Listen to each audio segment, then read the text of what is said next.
નમસ્કાર, હું હર્ષ રાઠોડ, ન્યૂઝ ગુજરાતમાં આપનું સ્વાગત છે। ન્યૂઝ રૂમ લાઈવ બુલેટિનથી સૌથી મોટા સમાચાર આપને જણાવી દઈએ કે જ્યારે રક્ષાબંધનનો તહેવાર નજીક આવી રહ્યો છે તે પૂર્વે એસટી બસોની અંદર વધારો કરવામાં આવ્યો છે। 101 નવી એસટી બસોનું નવું નિર્માણ કરવામાં આવ્યું છે। આપને જણાવી દઈએ કે ગાંધીનગરમાં રક્ષાબંધન પૂર્વે 101 નવી એસટી બસોનું લોકાર્પણ કરવામાં આવ્યું છે। કાર્યક્રમમાં નાયબ મુખ્યમંત્રી હર્ષ સંઘવી, મંત્રી અર્જુન મોઢવાડિયા અને મંત્રી નરેશ પટેલ સહિતના નેતાઓ હાજર રહ્યા હતા।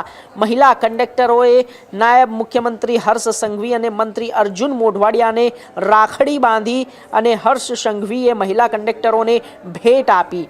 મેયર મીરા પટેલ સહિતના નેતાઓએ બસનું કંકુ ચાંદલા કરી શાસ્ત્રોક્ત વિધિ પૂજન કર્યું અને નાયબ મુખ્યમંત્રીએ ડ્રાઈવરોને બસની ચાવી અર્પણ કરી। બસમાં બેસીને મહિલા કંડક્ટરો સાથે મુલાકાત કરી અને ત્યારબાદ નવી બસોને ફ્લેગ ઓફ કરાવી। 101 બસોમાં સ્લીપર કોચ, નોર્મલ અને મિની બસનો સમાવેશ થાય છે। રક્ષાબંધન નિમિત્તે 65 નવા રૂટો પર બસો દોડાવવામાં આવશે અને આ દરમિયાન આદિજાતિ વિકાસના મુદ્દે પણ બેઠક યોજાઈ। શાકબાર અને ઉમરપાડા વચ્ચે ચાલી રહેલા ધરણા સહિત આદિવાસીઓને જમીનનો પ્રશ્ન અંગે ચર્ચા કરવામાં આવી છે। બેઠક હતી, ખાસ આદિજાતિના પ્રશ્નો છે, સુરતમાં જે જમીનનો વિવાદ છે એને લઈને શું ચર્ચા અને નિષ્કર્ષ શું આવી શકે એવું છે?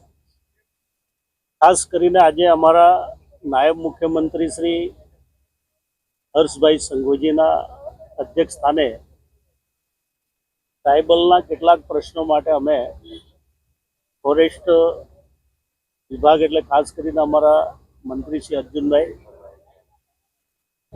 મારા સાથી મંત્રી શ્રી, અમારા સાથી ધારાસભ્ય શ્રી ગણપતભાઈ, આજ બધા જ લોકોની આગેવાનીમાં એક બેઠક થઈ છે, ઉચ્ચ અધિકારીઓ પણ સાથે હતા।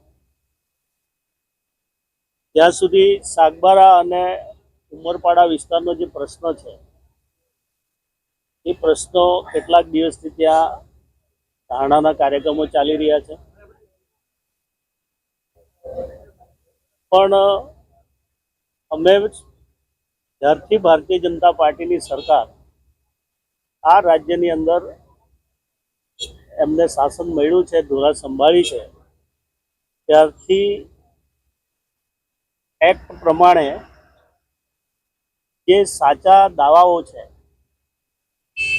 વર્ષોથી જેમણે જંગલને સાચવવામાં પણ ખૂબ મોટો સહયોગ કર્યો અને સાચા જે હકદારો વર્ષોથી જમીન ખેડતા આવ્યા છે તે હજારો સંખ્યામાં હજારો એકર જમીન આપવામાં પણ આવી છે।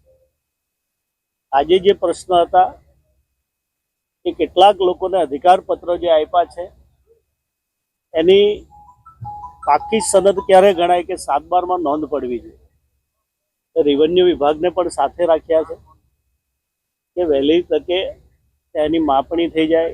ફોરેસ્ટ વિભાગ, અમારું ટ્રાઇબલ વિભાગ સાથે મળીને એને એક્ઝેક્ટ જે મળવાપાત્ર જમીન છે એનો રેકોર્ડ એના હાથમાં આવી જાય એ પ્રકારની પણ કેટલીક ચર્ચાઓ થઈ અને કેટલાક જે પડતર કેસો છે એ પડતર કેસોનો તાત્કાલિક નિકાલ આવે।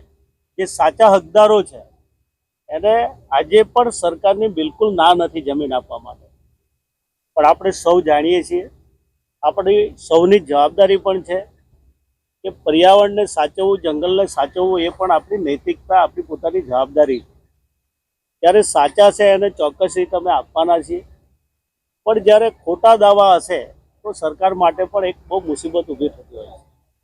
પણ તેમ છતાં જે કંઈ અત્યારે જે ત્યાં આંદોલન ચાલી રહ્યું છે, આજે પણ અમારી બેઠકમાં મોટાભાગે ચર્ચા થઈ છે અને જે સાચા હશે તો ચોક્કસ રીતે અમે એને જમીન આપવાના છીએ અને બાકીના જે ટ્રાઇબલના જે કેટલાક પ્રશ્નો હતા અમારા એ પણ અમે દર વખતે મિટિંગો કરીને જે લોકો પાસેથી જે કેટલાક પ્રશ્નો આવતા હોય છે એ પ્રશ્નનો નિકાલ કેવી રીતે આવી શકે એ માટે અમારી આવી બેઠકો સતત ચાલતી રહી છે અને એના માટેની અમારી બેઠક હતી।